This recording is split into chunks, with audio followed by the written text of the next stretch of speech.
is Guardian Radio, your station for up-to-the-minute news, intelligent, interactive, and engaging conversation. 96.9 FM.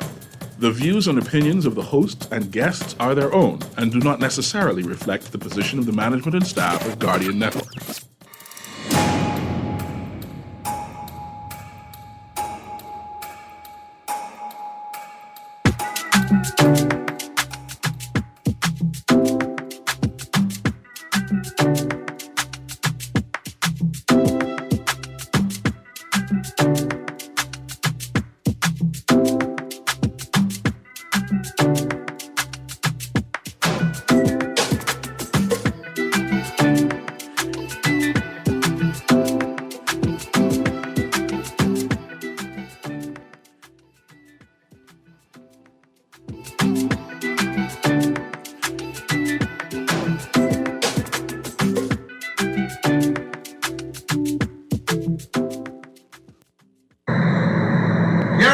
The original song, tribute to Obi Wilson.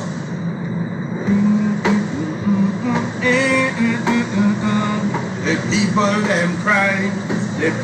them cry, when they heard the news that Obi Wilson died. I say people them cry, plenty people cry, when they heard the news that Obi Wilson died. All over Grand Bahama, Western and Bimini. When they heard the sad news, they didn't know what to do. Yes, them people crying, man, they crying. When they heard the news that Obi Wilson died, everyone was confused. When they heard the news, man, these West Northern so people get you. I say the people them cry, everybody crying. When they heard the sad news that Obi Wilson died. When they heard the news that Obi Wilson died. Good yawning this morning and welcome back to Guardian Radio 96.9 FM, your station for fresh news, smart talk all day. It's Wednesday, the 27th of September, 2023, and you are on the clock with Erin, Greene, and that was Gary Delancey. That was the Bay Street Troubadour. This gentleman has a song. He's like old school rake and scrape solo made. He has a song for every event, every issue, everything that's on the Bahamian people's minds. When I heard that yesterday, I said, you know what? We need to share this with the people, man. We need to share it with the people because the real keepers of culture keep themselves close to the people. They keep their ears to the ground and their hearts in the communities. I want to share that song as we open up the show this morning. It's a Wednesday, which means it's a on-the-clock Guardian Radio AM Man-Down Mashup Wednesday session where we go through the news. We're going to do a bit of open line this morning, Mr. Newry. Definitely. Today is Bernard Colebrook's birthday. Well, happy birthday, Bernard Colebrook. Yes, I just want to make sure he should be 83, 1936 to now. How much years is that? 6 and 3, that's a 7. A 7? 33, you say? Hold on. 1936 to now. 1936. I can't do mental So 70 years is 2006. 983? Hold on, 70. Yeah, that's 80. 80 what? 87. Okay. Bernard Colebrook, Jack. I think. Colebrook. I thought you worked it out. You said which means 70. There's 2023 minus 1936. Add the 70 to take it to 2006. And then another 17 years. 87. Yeah. He's celebrating 87 years old. He's 87 years old, young. He's listening today. I just want to extend happy birthday to him. Happy birthday, sir. Yes. Absolutely. Yes. So you're responsible for the cake, Mr. Newry? You don't eat cake. But Well, you want to eat his cake. you know the youth guard? Yeah. I was a member of the youth guard, the first cohort. Okay. One of the things we swore an oath to is to be prepared to eat birthday cake for anybody who couldn't eat birthday cake, especially if it was like religious and spiritual rules that prevent them from eating cake or health concerns like diabetes or sugar in the blood. I sign up to take the risk. That's a lot of sacrifice. I appreciate telling that. you. That's good. National duty, volunteerism. That's really good. It pays off. Yes. It pays off. But I'm glad to be here. I know we have a number of things slated. I know Yes. we have a couple of things we need to read. Yes, I and know housekeeping. that we have one or two things we want to analyze. I still want to deliberate about grading the PLP. I think we want to hash it out, but hopefully we do that on the next hour. But this hour, let's concentrate. Do you have anything to read, first of all? Yeah, I've got some live reads. Let's do the live reads first. So let's start with this central bank live read. Go ahead. Get up to $25 back when you pay with Sand Dollar, the digital Bahamian dollar, at Super Value, Quality Supermarkets, Solomon's Fresh Market, or Sawyer's Fresh Market. Spend $50 or more and submit your receipt online at sanddollar.bs/rebate. That's sanddollar.bs/rebate. Offer ends October 15th. You know, I got to ask for that, right? Because I want to understand exactly what you said. You're saying that if I go to Super Value now, with Super Value in what? So you could go to Super Value, Quality Supermarkets, Solomon's, and if Fresh Market. And if I spend $50, regular spend, Right. like with money in cash or my and debit card. Right. If you spend $50 or more, submit the receipt online. So I need to take a picture of it then. Yes. Okay. And you're going to scan it, take a picture, you're going to send it to sanddollar.bs/rebate. When you go to that website address, they'll show you the instructions on how to send in your receipt. And what do I get? You're going to get $25 back in Sand Dollars. I like that. So if you pay $50 in Sand Dollars and you submit the receipt online to this website, sanddollar.bs You get free money /rebate, back. and then you get $25 in Sand Dollars back just for spending. Easy. Just I can buy it anyway. Yeah. Okay. I like that. Yeah. I got to do that. Absolutely. And then now we're on to our On the Clock Sand Dollar Trivia giveaway. Every day for the rest of September, that's this week, we'll be giving away Sand Dollars to digital wallet holders. Every week, players could win $30 in Sand Dollars. To be eligible to win, you have to have a digital wallet because we transfer in you digital Bahamian dollars. You have to answer the trivia question correctly. Now, you cannot win if you've already played and won before, unfortunately.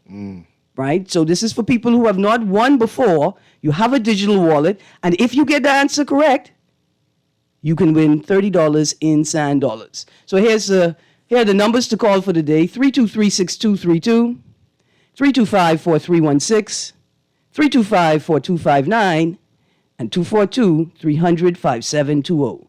242-300-5720. Text line 422-GR96. That's 422-4796. Please include your text, your digital wallet information in the text. First question of the day. What is Andre Rogers, baseball legend's birthday? Andre Rogers, who we named the baseball stadium after, what is his birthday? To win $30 in Sand Dollars. Again, call 323-6232, 325-4316, 325-4259, 242-300-5720, or text in your answer at 422-GR96. That's 422-4796. What is Andre Rogers, our baseball legend's birthday? When was he born? Mr. Nuri, I found this article. Today is the 27th, right? So I found this article in Monday's Guardian. Headline, Legal Handguns After Tough Vetting. Okay. Minister of National Security Wayne Monroe said yesterday he sees no reason why law-abiding citizens who apply for handgun licenses and who are properly vetted and found to be of good character and able to safely handle them should not be approved. But he said the vetting process needs to be stricter than vetting for shotguns and rifles.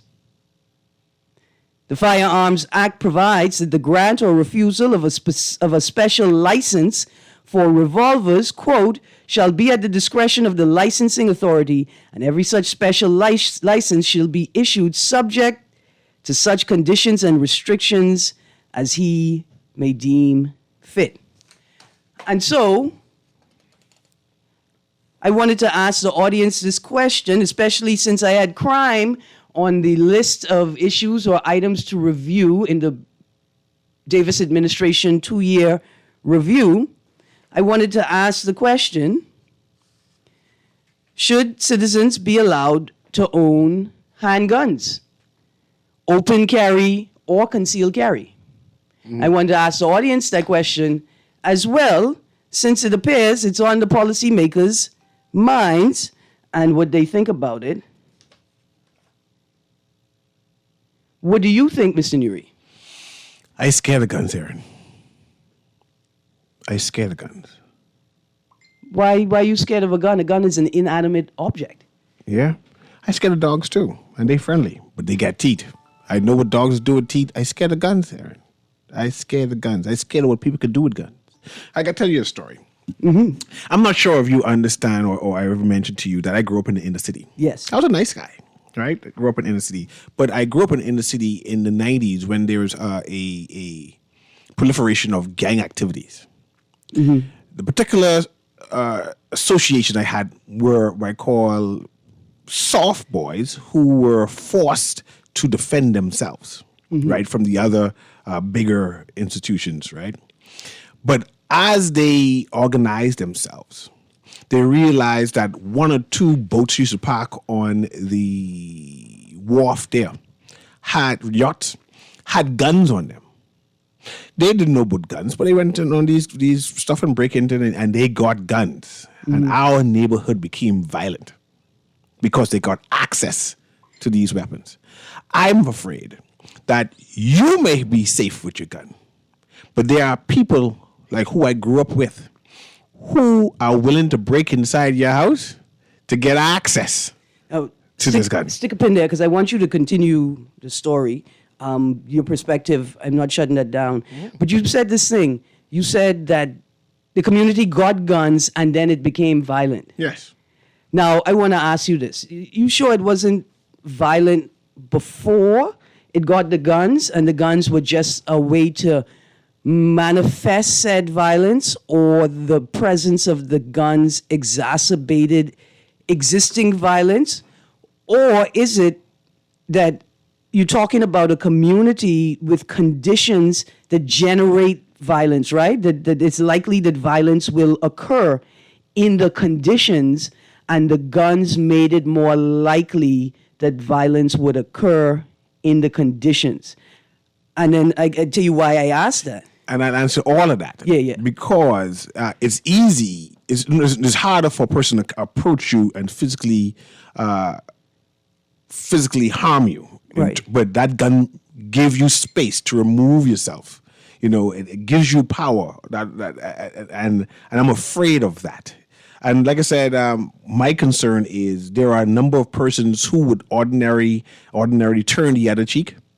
But because they now know that people have guns and they broke in, and these are thieves, and they can break in your place. We coming, right? Yeah. But when they see you have gun, they'll come and take it. Right. And they'll take it and they'll use it. I will make the distinction because I don't want to. I hope we're not saying that it's just violent people in these communities and the guns enable them to be more violent or act out that violence. That's not what we're saying, right? We're just saying that the conditions that people are living in. Whatever way you want to describe it, I scared of guns. That's the overarching point I'm trying to make. Erin, I scared of guns. I feel you. No, I feel you. But the point I want to make is, so I come from a different community. I grew up in a suburban kind of space, right? And I would say to you that I could expect the same things to happen if in the spaces that I live in, right? It's just slightly different dynamics. I think in the same way that you say, look, somebody who is being bullied, somebody who is subjected to violence all the time, having a weapon now, right, provides some buffer that people would think twice before they step to you, right? But I think about things like property disputes and neighbors in suburban, right? You call it middle class and upper middle class communities. I think about people with property disputes, people who have issues with their neighbors, possibly being quick to turn to a gun, to pick up a gun to settle, right? And so I appreciate what you're saying, without a doubt. your experience in the city community, your experience with people and guns. Then my neighborhood is fine guns. I remember one time a friend of mine found one gun in McDonald's. I mean, I shouldn't call that name. But it happens that someone went to use the restroom and rest theirs down and then forget it. And then you find out that, never mind, I ain't even going to bring up that story. Yeah, but no. Turn that in. Yeah, but yeah. my point is, that was a gun that could easily access. Yeah. And thank goodness that a person was in criminally minded and say, well, And they picked it up and did the right thing I with find that square grouper. I straight. You know? But I'm terrified of guns. I got you. Let's go to this call. Good morning, caller. You're on the clock. Good morning to you and your guests. How you doing this morning? Good, thank you. Good, thank you. Yeah, dear, I'm truly with Andre Rogers. Yes, sir. Can you repeat it again for me, please? All right. You have a digital wallet, sir? Oh, no. No. Okay, but the question was, when is Andre Rogers' birthday? That's the question. But let me ask you a question. Go ahead. You ever get a piece of birthday cake from Andre Rogers' birthday, sir? Boy, that's a long time ago. Let me rephrase it. Did you know Mr. Rogers? Did you know Andre Rogers? Did you grow up in that time with him? I know him as a softball player, not a baseball player. His brother was the baseball player. Okay, I got you. Yeah, I know he born December the 2nd, There you go. 1934. There you go. I know he's a Sagittarius like me. I on the 12th of December and he on the 2nd. Okay. It's a good month. Yeah. Thank I you. went to school with his brother Randy. Okay. Yeah. And I worked with his other brother Roy, Paradise Island. Okay. That's great. I mean, that's interesting history. And Nassau Street is the homestead. Absolutely. You have any stories of playing sports in the road with them in the community of social life? The closest thing to the Rogers family was get struck out twice by the little brother Randy. Okay. He went to Western City and I went to Sutton. Okay. Yeah. Well, thank you for that little bit of history this morning, sir. No problem, love. Absolutely. Have Okay. a wonderful day. Again, the date December 2nd, 1934, Mr. Newry. December 2nd, 1934. All right, I see we got another caller on the line. Good morning, caller. You are on the clock. Morning, Erin. Morning. How you do? I'm good this morning, and morning also. I didn't catch who was on the show this morning. Mr. Newry. Mr. Newry. This is Sheila, Landerham, Bahamas. How you doing? I'm good. Good. I'm good.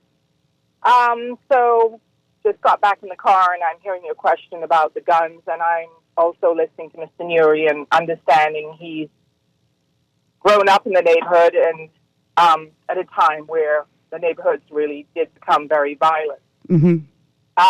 Which was also paralleling the era of the drugs and the cartels, meaning the cartels and the drugs being imported into the country, and it became a business, which of course we still see today, right? Yes, ma'am.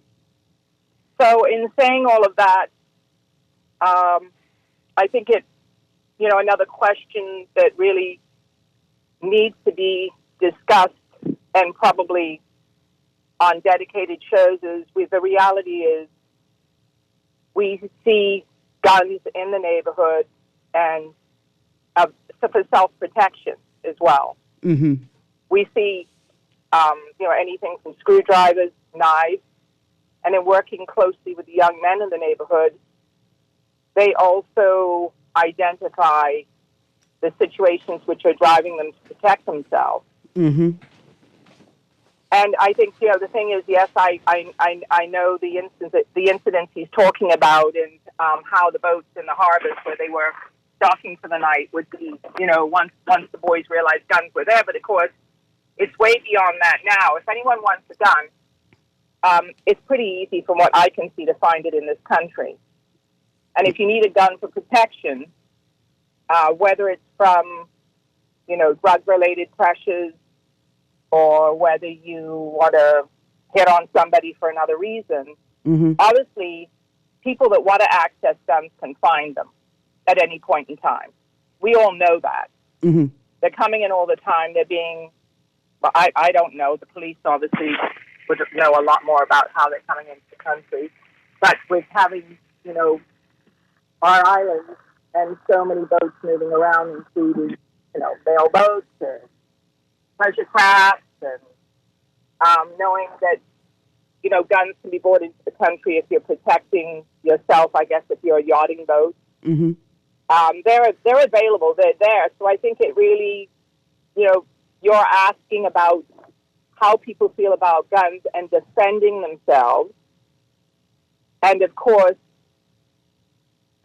it's complex, because what's interesting is I feel safe in the community that I work in. Mm-hmm. At all times, I've never,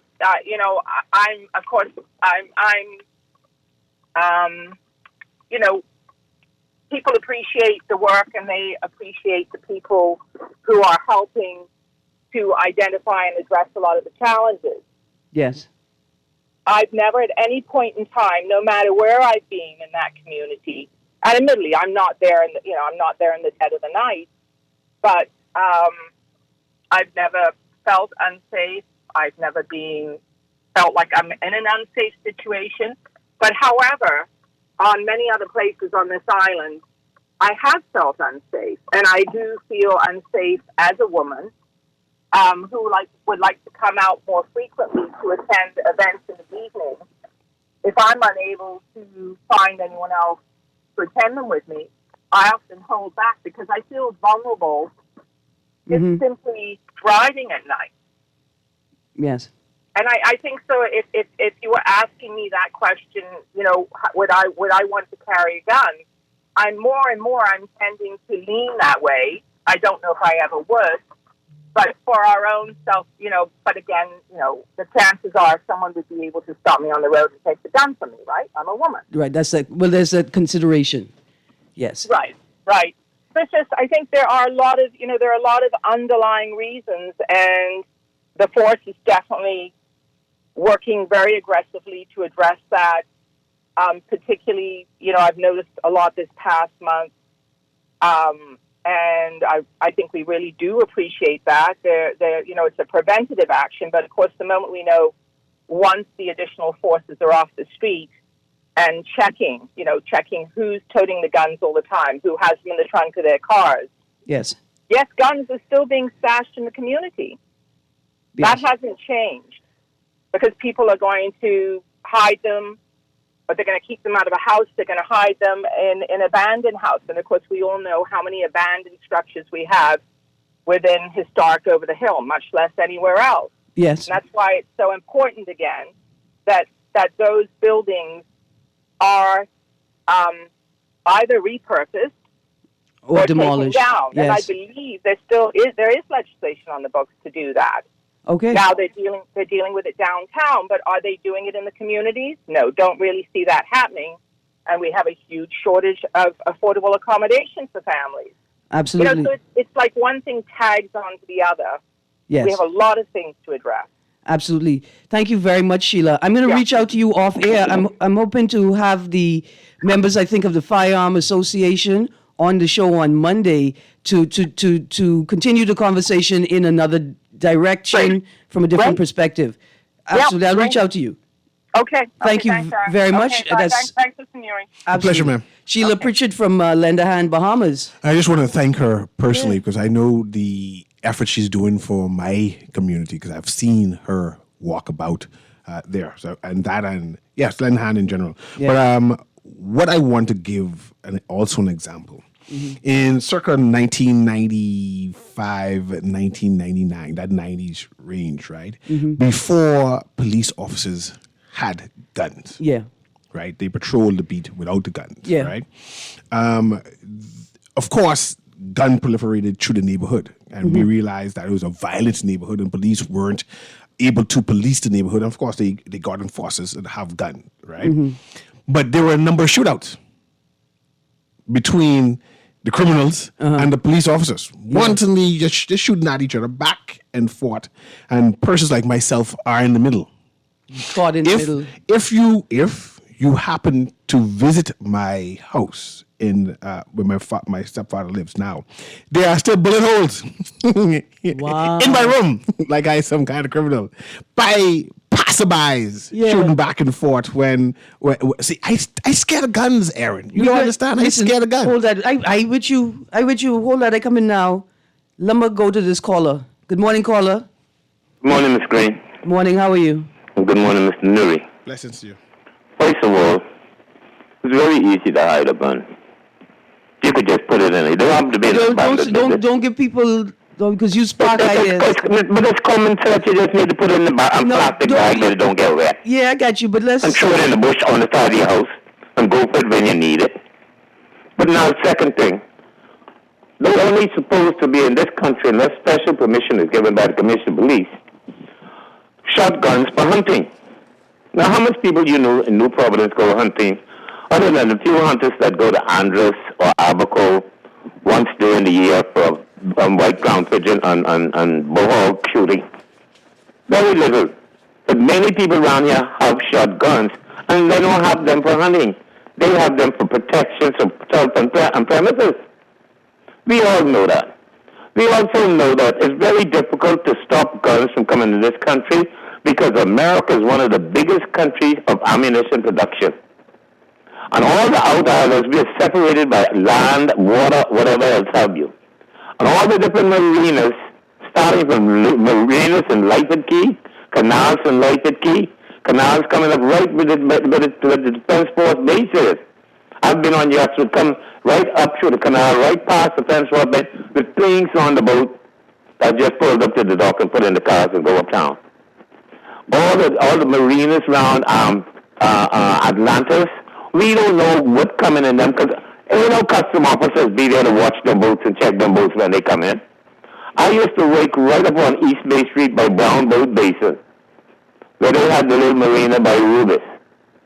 I used to be there at night. A lot of times their boats come in first thing in the morning, pull up right to the marina. People come off the boat with all kind of bags and stuff. You don't know what they got. Go by the supermarket, shop, come back, but you don't know what they took out in them bags. It's very difficult in a country like ours to police guns coming in here. They don't only come in for crime. It's just a big market for the sale of illegal guns. All through Haiti, Jamaica, all over the place. The manufacturers of guns in America is big business selling ammunition. Sparky, that's why the CARICOM ministers have put together a task force or committee to focus on a, what do you call it, multinational strategy. Before you cut me off though, the incident, and I say very difficult, it's very easy to get yourself in trouble. Having something when you got a gun in your hand, it gives you that feeling of power. Mm-hmm. That the other person don't have a gun. Even if you have a cutlass or a knife, you got the gun. The rabbit got the gun. The other night before I go, don't cut me off right now. The other night, Sunday night, like I told you before, I fell the other day and I injured myself, and I'm still trying to recover, especially the whole of my right side. I'm going around with a walker. Somebody came to my front gate, Miss Greene. Mm-hmm. It's so disgusting. They came to my front gate, took the lock off my front gate. They just had the lock hanging in the little hole. Yeah. They locked the lock on the outside of my gate. Then they took those wiry clothes hangers. Yeah.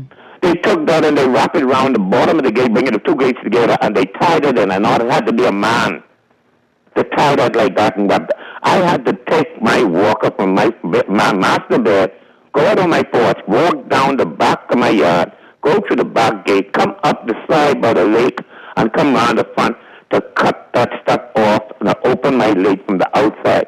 Then they took the dog leashes that I hang on the gate for the dog, took them and tied them in knots. They tied it to them with knots I could have had. I had to cut them. Sparky, you need to put cameras up, okay? That's the thing is I've been meaning to put cameras up, but sometimes you don't have the money all the time to do things. I got you, Sparky. I want to thank you very much. But that's a nasty thing that person did to me. Absolutely, Sparky. You need to get cameras up right away. And if it's not too late, put some dust, see if you get some fine dust and take a picture, see if you capture any fingerprints. Maybe you could compel the police to come and take fingerprints. I'm not pleased with that at all, Sparky. I'm so sorry that happened to you. Producer, let's check that phone line, please. There's the article, Legal Handguns After Tough Vetting in Monday's Guardian. Very interesting read for people who are following the discussion. One of the things of note, Monroe said he was unsure just how many licenses exist for handguns, but added an audit is underway to make the determination. He said, though, less than 1% of those licenses are held by private citizens. Less than 1%, the other 99+% must be by uniformed officers, whether police, defense force, whatnot, authorized to carry those weapons. Good morning, caller. Golly, they just starting away so long with you and Yuri, Erin. Morning, Bremen. Blessings. How are We you? need justice, law, and order in the Bahamas here. Yes, sir. But what I want to let Sparky and everybody else know is that the Chinese makes gun also and gunpowder from that time. But I mean, for thousands of years. Say it again? For thousands of years. All right, then. All right. I don't know about the thousands of years, but from I was out there, when I could have seen, they was making gun and gunpowder. Sparky, I can end this call. Bremen, I can end this call right now. I refuse to believe it. Especially since they're not offering a course at BTVI for it.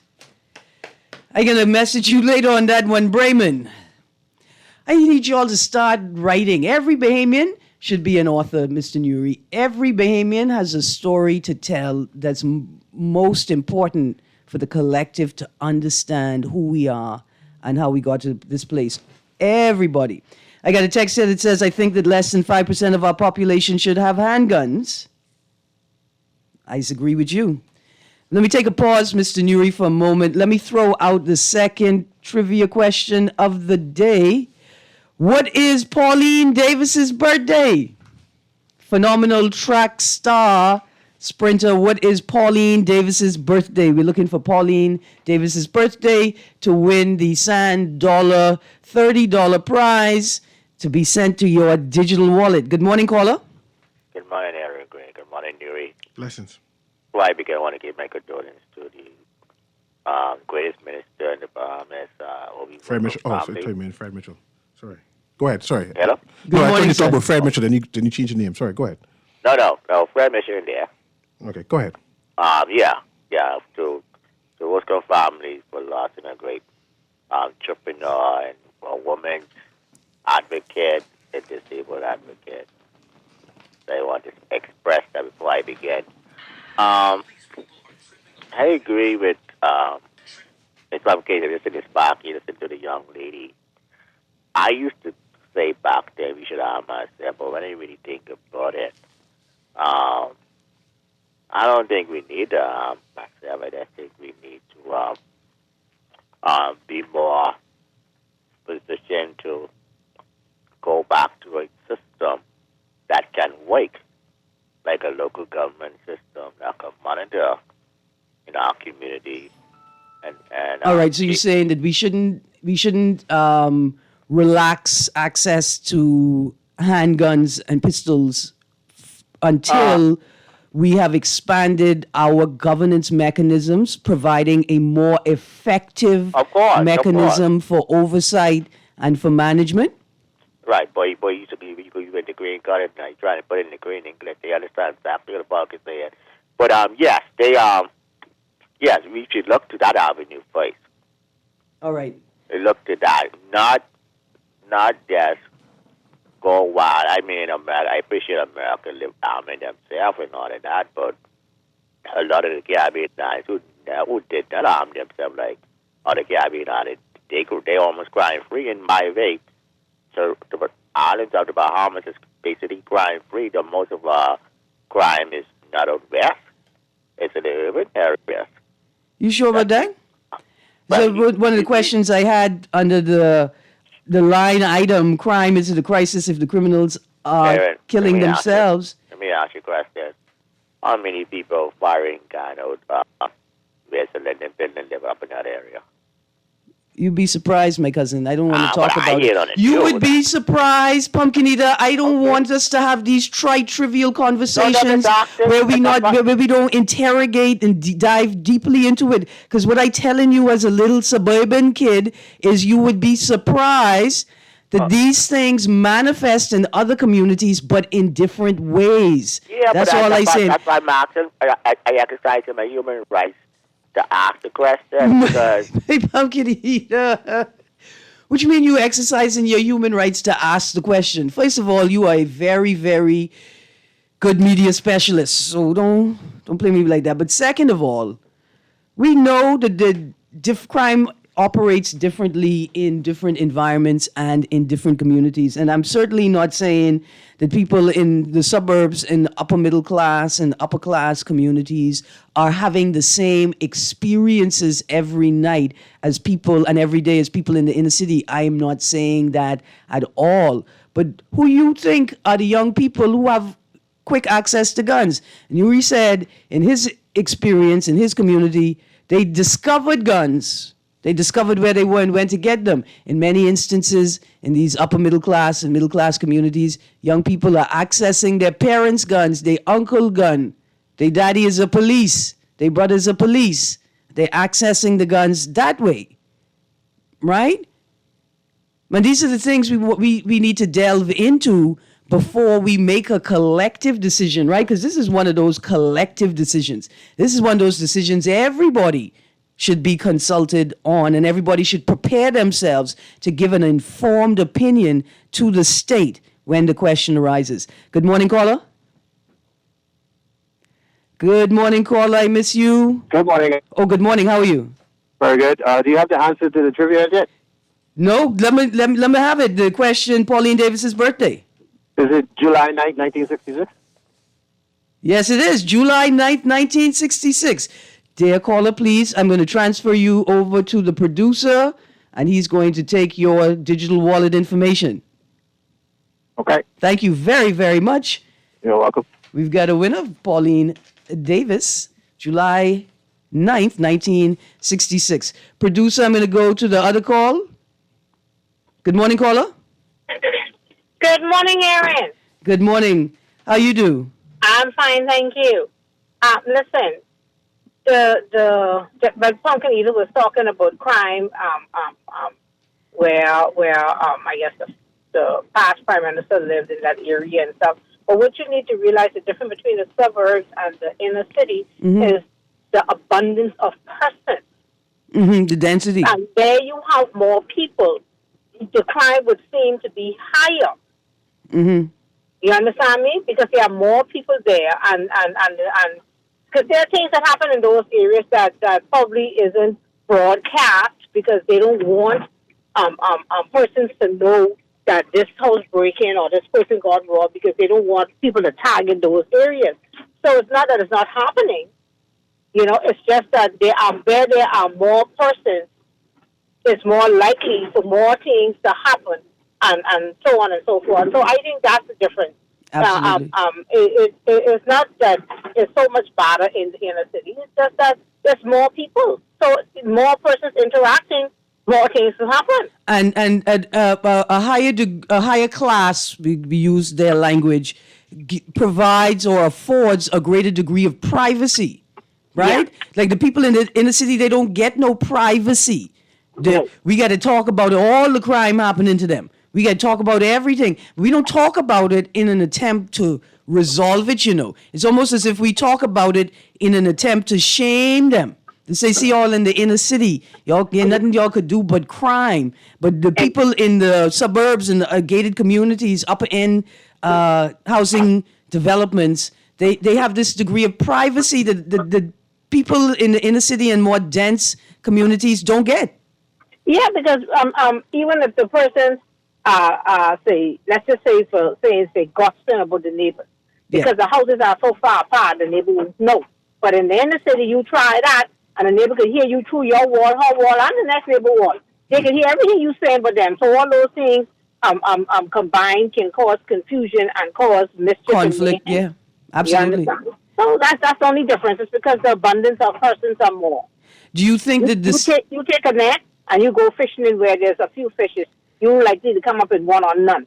But you take that same net and you go where there's a school of fish, you can come up with a whole stock. I want to ask you and Yuri a question, right?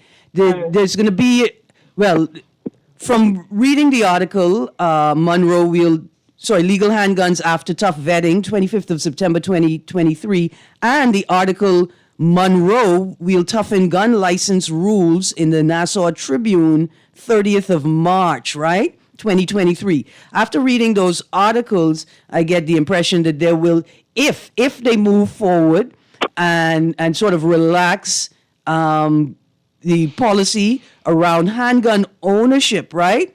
And the vetting process and the licensing considerations, right? I imagine that to have a gun, you have to have a gun safe. And you have to prove the ability to secure both the weapon and the safe, the space you're securing, locking the weapon in, right? You have to be able to prove those things. Do you think that this will arise as a natural sort of discriminatory element, where you find that fewer people in inner city communities will qualify to own and possess a handgun, and more people in suburban style, single home style communities will have access? And do you think there's a way to equalize that? Is there anything we could do to make it more equal? Well, obviously, the persons in suburbs and upper class will have hands up on something like that. Yeah. Because, the mindset of men, they will obviously assume that because you are suburban raised or live, you may have less chance of using your weapon and more chance of using your words. Whereas an inner city person... Well, no, just based on your ability to secure the weapon, Even the ability to secure the weapon, I think if you can show where you have as an inner city, if you can show where you have the ability to secure the weapon and secure the safe, they still need to take that into consideration. They can find some excuse to not give you that. So I don't see it being fair. Now, if they would remove it from politics, and politics too will take a play in it, because persons in the inner city, depends on their connection, to still be able to get their hands on it. You understand me? With less vetting, we just won't know, how they got it. However, even though they can show that they can secure it and use it properly, because of where you live, they can say, "Oh, but your house more likely to get break into. It's a big risk. The person may be able to get it, so they can find all kind of excuse to not give it to you if you don't have the right connections." Thank you, That's how I see it. Thank you very much. I'm going to go to this next caller. We got to read the text. Ms. Nure, we'll read the text before we go. And more, I'm thinking that the real shifts that need to occur for us to implement a policy like that, or laws like that, the real shifts are cultural shifts. They're big issues, though. They're big shifts that are required, and a lot of questions we have to ask ourselves about how we're living in our communities and how we think we're allowed to treat each other. Personally, I think that the bully culture has taken root in all of our institutions, and that I would, like Mr. Nuri, I'm not scared of guns like Mr. Nuri, but I'm scared of people with guns in a culture where bullying and these types of hierarchical power dynamics are so entrenched. It concerns me greatly. Good morning, caller. Good morning, Miss Greene. Morning, sir. Yeah, I always like your ideas, the way you think. I just say I appreciate it, right? Yeah, man, thank you. So the last caller, I would have loved what she would have said as far as discrimination. Mm-hmm. We know it exists. It will always continue to exist. So inside the inner, where I guess they saying is only the sinner, and the outer, the suburbs. So what happens is now, it's the same paradigm. People move from the inner city to the outer cities, the suburbs, right? Mm-hmm. So the mindset doesn't change. But what I'm saying is, if I'm an elderly man aging in the inner city, I know about a criminal record, and I was convicted, I deserve a licensed handgun. Now, here's where I just would like to say this, because when Mr. Manu said stringent measures, right? Mm-hmm. Or vetting, right? Mm-hmm. I agree with him totally, but I'm hoping that the geniuses would listen to former criminals, of a criminal panel, guys who have reformed, because I know of people who were mixed up with infamous drug dealers, and they have licensed handguns. They have reformed, they are business people, they're making money, they don't have no need to rob and be caught up in problems. But the fact is, we don't know what they have done, and we don't know their character, and everybody hides behind a business or marriage and all. That's what people does. So it's still discriminatory in any which event. But I'm hoping that, let's say, if I wanted a license for a handgun or anybody else, right? You vet the criminal person history. You don't go by what the police think or say, because some of their friends and people who they know who have boiled fish houses and restaurants, they get these licenses for these handguns. Maybe they're not criminals no more. Maybe they may still be affiliated. We don't know who was affiliated, but I'm hoping that one of the stringent measures would be that if when I buy the gun brand new, right, you know the caliber, you have the serial number, et cetera, right? Yes. There should be certain stipulations. Number one, before I issue this gun, we will take this into the ballistics department, fire this gun a few times, keep all of these shots so we can do the ballistics, the striations, all right? So that when I have this gun, if we find similar striations or this gun is linked to any crime.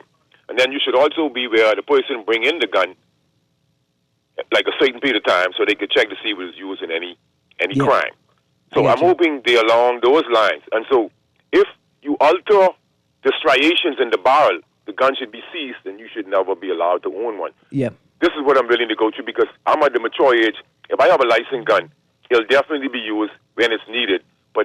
And also, one of the measures should be, no one should know you have this gun. You shouldn't go around bragging and showing people this gun. It's like your political so if you use this gun to affiliation. go around show people you have a gun. You know different from the ghetto youth them. Yeah. And I'm afraid that most people are not intelligent.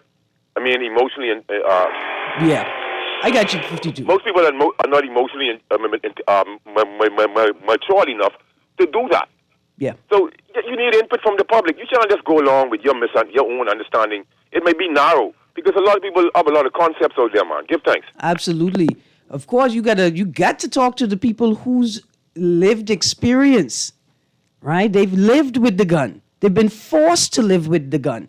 They've been forced to reconcile a life of not being a criminal in the midst of an environment that intends to breed criminals. And these people should be engaged in the process. Ms. Nuri, I will read the text and then I want to read the questions I had. But I want to also say right at this point right now to say thank you for joining, into the conversation and taking it in the direction that you did. I'm so glad that you took the lead, and I appreciate that. Again, the text, I think less than 5% of our population should have handguns. Another text, tell them sort out the marijuana bill first before the gun. And why Purity Bakery Roman meal bread slices so big all of a sudden? Now the bread runs out faster. I think you buy in the old-fashioned loaf. So you buy in the old-fashioned loaf, and maybe they need to run some regular loaf. Another text, the Bahamian population isn't emotionally intelligent enough for handguns. On the other hand, if criminals have guns, the non-criminals have to protect themselves. What a conundrum. One of the questions I have is if we relax the policy around handgun ownership, will we then need to shift policy on security services and security guards? Will they all need to be armed? Does it require now a far more rigorous vetting and oversight for who can become a security officer? Should stores and businesses be able to restrict people, or at least the way I framed it was which businesses, stores, agencies, etc., should be allowed to restrict access for people carrying weapons? Another text, good morning, Ms. Greene. I feel this is a step in the right direction, but it should be an age limit plus own a home and show proof of a rental agreement. Well, because if you're going to have a safe, you have to show proof of where the safe is going to be secured. And if the safe is built into the structure that you rent, and what happens when you leave?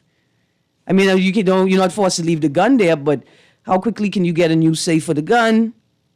We need to be armed. I know people will say you shouldn't be outdoors at a certain time, but I shouldn't have to be worried about who will try to rob or invade my space either. We need to be armed. See, here's the next thing. This is something I can't reconcile with. Don't tell me I need to be inside my house at 11 p.m., 12 p.m., 1 a.m., 2 a.m., 3 a.m. I in the Bahamas. There's a reason why I'm in the Bahamas, so I could walk out my house at any hour of the night and go look up into the starry, starry night and enjoy why I'm here. Probably the power could be off anyway. So I need to be outside. Another text. I'm concerned about road rage and sweethearting because I could see if handguns become legal, this could turn out badly. Good morning, Erin. All retired law enforcement officers should be allowed handguns, in my opinion. So pause. All retired, you don't mean reserve. You mean retired. Okay. All retired law enforcement officers should be allowed handguns, in my opinion. I mean, particularly if there was an issue while they were on the force with, threats of death towards them. I can understand that. Another text concerning handguns, a board or committee from multiple sectors of society should decide if you get one. And another text, Ms. Greene, government needs to build a shooting range for the public. Look into this, please. Well, if people are going to have to go through a vetting process, and I hope that if it occurs, there would be a regular period of reevaluation, unlike what happens with the driver's license, where every year you have to come in and relicense and do a preliminary test. Certainly, if you have an issue, you got to come in. But every minimum of 2 years, you have to do a test. You have to do an eye test. You have to do a hearing test. You have to do a mobility and agility test to see whether you are able to handle the weapon. I think all of these things. And so there should be a public shooting range so that people can go and practice and maintain their skill. Because you have to be skilled to use a gun. I mean, let me rephrase that. You should be skilled to use a gun. You don't have to be. It's almost like a gun to use itself. So here are the questions I want to throw out. And again, on Monday, we're going to have representatives from the Firearms Association, the lobby for responsible use and ownership of guns in the Bahamas. Here are the questions I have on the table. We started with the first one. Should citizens be allowed to own handguns, open or concealed carry? In what instances are private citizens granted handgun licenses currently? Should the vetting process and licensing considerations be different for handguns and shotguns and rifles? And should the vetting process for any firearm possession be stricter? Do we need to make it stricter? What does it include now? What do we think it should be? I asked if citizens are armed, should security officers be armed? We're going to talk about the dangers of firearms in the home. Should restrictions around BB guns and air pistols be relaxed? Should accessories like bulletproof vests and night goggles be accessible by ordinary citizens? Are we going to ban camouflage clothing and gear if we relax the rules around handgun ownership? And I think very importantly, how does police engagement with citizens change if open and concealed handgun carried is allowed? Is every officer now going to be armed? Will all officers wear body cams? What will the training look like, right? Because obviously the training and means and methods and ways of engagement, the police and citizens, has to shift. And the real question is, culturally, are we ready? And it's not just the few that may be legally licensed to own, carry, use a weapon, but all the rest of us.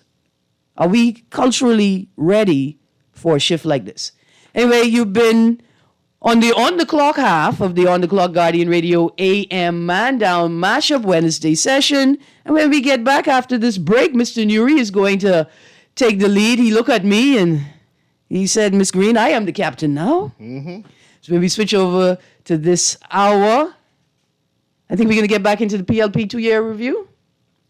Davis administration. Let's see how that goes. I can make up my mind shortly. Okay, there you go, sir. Might even be open line. Let the people call in and say what's on their mind. Yeah, without a doubt. Yeah, and then we have an in between too. Okay. Okay. This has been On the Clock with Erin Greene. Thank you very much.